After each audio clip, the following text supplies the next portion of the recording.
Imaginen un México en los albores del siglo XX. Era un lugar de contrastes marcados, casi increíbles. Por un lado había una inmensa riqueza, un lujo inimaginable, e inversionistas extranjeros que veían el país como su mina de oro personal. Los ferrocarriles surcaban el paisaje, grandes edificios de estilo europeo se alzaban en las ciudades, y una pequeña clase de élite vivía vidas de esplendor decadente. Este era el México de Porfirio Díaz, un general que había gobernado con mano de hierro durante más de 30 años. Llamó a su era una de orden y progreso, pero para la mayoría de los mexicanos fue una época de silencio y sufrimiento, donde el orden significaba obediencia y el progreso, ganancias para unos pocos. Bajo esta reluciente superficie de modernidad, la gran mayoría de la población estaba atrapada en un estado de casi servidumbre. Las comunidades indígenas vieron cómo les robaban sus tierras ancestrales, pedazo a pedazo, absorbidas por enormes haciendas que se extendían hasta donde alcanzaba la vista. En las florecientes ciudades, los obreros trabajaban largas horas en condiciones brutales y sin derechos. Sus llamados a la justicia eran respondidos con violencia y represión. México era un barril de pólvora lleno de décadas de ira acumulada, injusticia y un profundo deseo latente de cambio. Alguien estaba a punto de aparecer en escena. El hombre que se atrevió a desafiar al dictador no era un general curtido ni un revolucionario apasionado, al menos no al principio. Era Francisco I. Madero, un hombre de una acaudalada familia terrateniente de Coahuila. Era un héroe improbable, de baja estatura, espiritista y un firme creyente en la democracia. Escribió un libro, La sucesión presidencial, en 1910, un desafío directo y audaz a Díaz. Luego declaró su candidatura a la presidencia armado con el lema "sufragio efectivo, no reelección". Porfirio Díaz inicialmente desestimó a Madero como una molestia menor. El mensaje de Madero resonó en una población hambrienta de cambio. Sus mítines de campaña atrajeron multitudes masivas y entusiastas. El anciano dictador se alarmó, hizo trampa para mantenerse en el poder. Madero fue arrestado bajo cargos falsos y encarcelado antes de la elección. Díaz fue declarado ganador por una abrumadora mayoría, un fraude tan descarado que era risible. Este robo político transformó a Madero de reformador a revolucionario. Madero escapó de la prisión y huyó a San Antonio, Texas. Desde allí redactó el Plan de San Luis Potosí. Era una declaración de guerra. Declaró nulas las elecciones, se proclamó presidente provisional, fijó una fecha, llamó al pueblo mexicano a levantarse en armas el 20 de noviembre de 1910 a las 6 de la tarde. Era una apuesta audaz.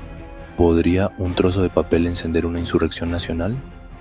La nación contuvo el aliento. Para asombro de muchos, el pueblo respondió. Las rebeliones estallaron por todo el país. Con el país en abierta rebelión, el viejo régimen de Díaz se desmoronó más rápido de lo que nadie esperaba. El ejército federal no pudo contener los levantamientos. Tras una victoria rebelde clave en Ciudad Juárez, liderada por Orozco, liderada por Villa, el tiempo del dictador había terminado.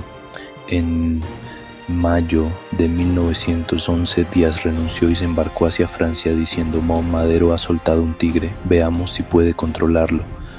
Sus palabras fueron proféticas. Madero entró en la Ciudad de México como un héroe, pero el tigre de la revolución no sería domado. La revolución significaba cosas distintas para gente distinta. Para Madero la lucha había terminado, para otros apenas comenzaba. En el sur, Emiliano Zapata luchaba por la tierra, exigiendo tierra y libertad. Quería que las haciendas fueran divididas y que la tierra fuera devuelta a las comunidades campesinas. Cuando Madero no actuó, Zapata proclamó el Plan de Ayala. En el norte, Pancho Villa lideraba la División del Norte. Villa era carismático y complejo. Su ejército incluía rancheros, obreros, desempleados y aventureros. Todos le eran leales. Villa luchaba por el hombre común, confiscando riquezas para financiar sus todas estas son todas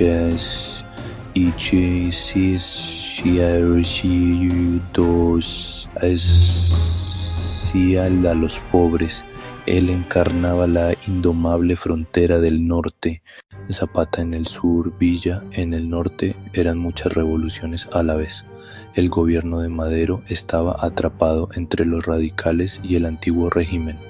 En 1913, Madero fue derrocado y asesinado en un golpe de estado por Victoriano Huerta. La revolución devoró a su propio hijo, sumiendo a México en una guerra civil aún más sangrienta. Villa, Zapata y Venustiano Carranza se unieron para derrocar a Huerta. La lucha contra el gobierno cruel e ilegítimo de Victoriano Huerta fue larga y brutal, pero unió a las facciones revolucionarias, al menos por un tiempo. Sin embargo, una vez desaparecido su enemigo común, los vencedores se volvieron inmediatamente unos contra otros. El tigre andaba suelto una vez más.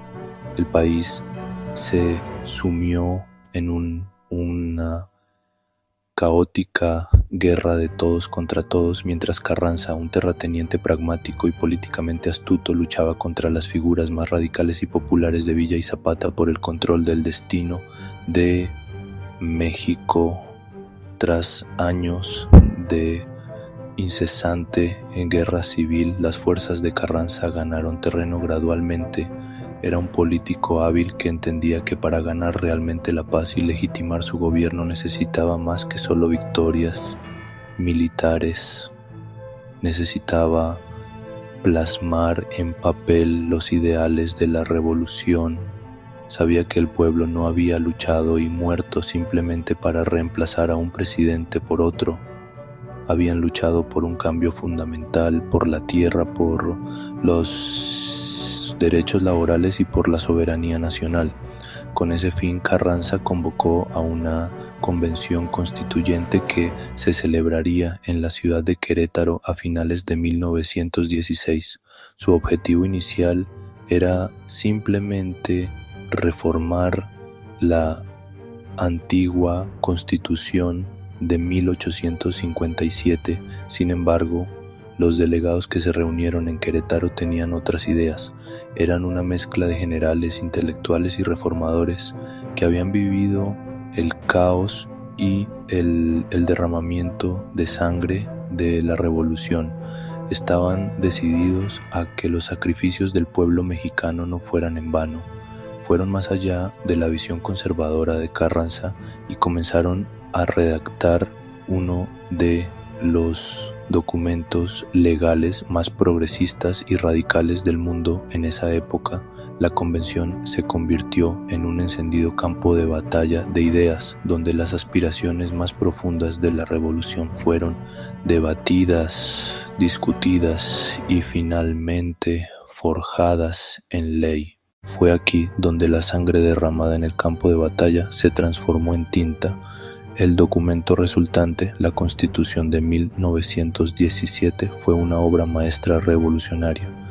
El artículo 27 declaraba que todas las tierras y los recursos del subsuelo, incluido el petróleo, pertenecían a la nación, sentando las bases para la futura reforma agraria y la nacionalización de la industria petrolera.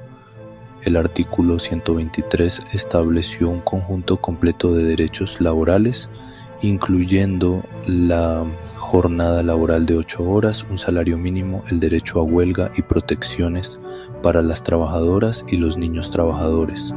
El artículo 3 ordenaba la educación pública gratuita, laica y obligatoria. Esta Constitución fue el mayor triunfo de la revolución. Dio fuerza legal a las demandas de Zapata, Villa y un sinnúmero de otros, creando un plan para un México nuevo, más justo y equitativo. La promulgación de la Constitución de 1917 a menudo se considera el fin oficial de la Revolución Mexicana, pero la lucha no se detuvo de inmediato. El conflicto continuó a fuego lento durante varios años más. Los grandes líderes revolucionarios tuvieron finales trágicos. Zapata fue asesinado en 1919.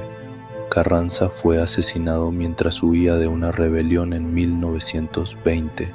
Villa fue emboscado y asesinado en 1923. La era de los caudillos legendarios había terminado. La violencia finalmente amainó a medida que surgía una nueva generación de líderes: Álvaro Obregón, Plutarco Elías Calles. Ellos consolidaron el poder y comenzaron la monumental tarea de reconstruir una nación destrozada por una década de guerra. La transformación de México fue profunda e irreversible. El viejo mundo porfiriano de una pequeña élite europeizada que gobernaba a un campesinado sin tierra había desaparecido para siempre. La revolución creó un nuevo estado y una nueva identidad nacional forjada en el crisol del conflicto. Los ecos de la caballería de Villa y el llamado de Zapata por tierra y libertad todavía resuenan en el paisaje de México hoy en día.